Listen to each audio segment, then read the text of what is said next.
بسم اللہ الرحمن الرحیم۔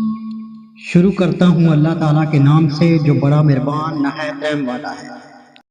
وَكَذَلِكَ مَكَّنَّا لِيُوسُفَ فِي الْأَرْضِ يَتَبَوَّأُ مِنْهَا حَيْثُ يَشَاءُ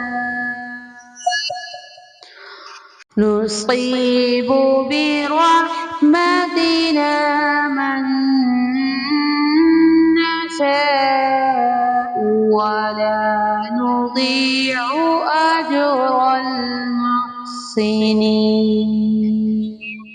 اسی طرح ہم نے یوسف علیہ السلام کو ملک کا قبضہ دے دیا کہ وہ جہاں کہیں چاہے رہیں سہیں، ہم جسے چاہیں اپنی رحمت پہنچا دیتے ہیں، ہم نیکوکاروں کا ثواب ضائع نہیں کرتے۔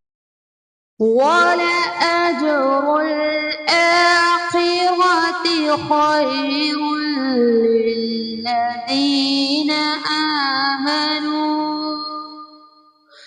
لِّلَّذِينَ آمَنُوا وَكَانُوا يَتَّقُونَ۔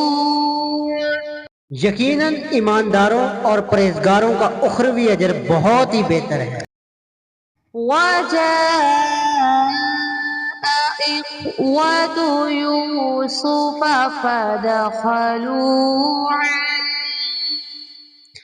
عَلَيْهِ فَعَرَفَهُمْ وَهُمْ لَهُ مُنكِرُونَ۔ یوسف کے بھائی آئے اور یوسف کے پاس گئے تو اس نے انہیں پہچان لیا اور انہوں نے اسے نہ پہچانا۔ وَلَمَّا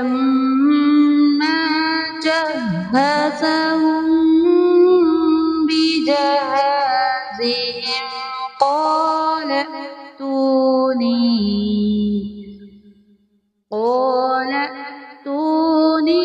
بِأَخٍ لَّكُم مِّنْ أَبِيكُمْ أَلَا تَرَوْنَ أَنِّي أُوفِي الْكَيْلَ وَأَنَا خَيْرُ الْمُنزِلِينَ۔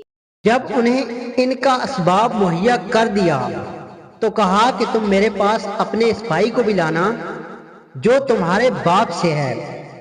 کیا تم نے نہیں دیکھا کہ میں پورا ناپ کر دیتا ہوں اور میں ہوں بھی بہترین میزبانی کرنے والوں میں؟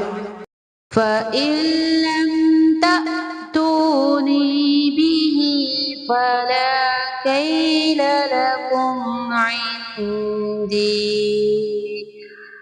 فَلَا كَيْلَ لَكُمْ عِندِي وَلَا تَقْرَبُونِ۔ پس اگر تم اسے لے کر پاس نہ آئے تو میری طرف سے تمہیں کوئی ناپ پینا ملے گا، بلکہ تم میرے قریب بھی نہ پھٹکنا۔ صدق اللہ العظیم۔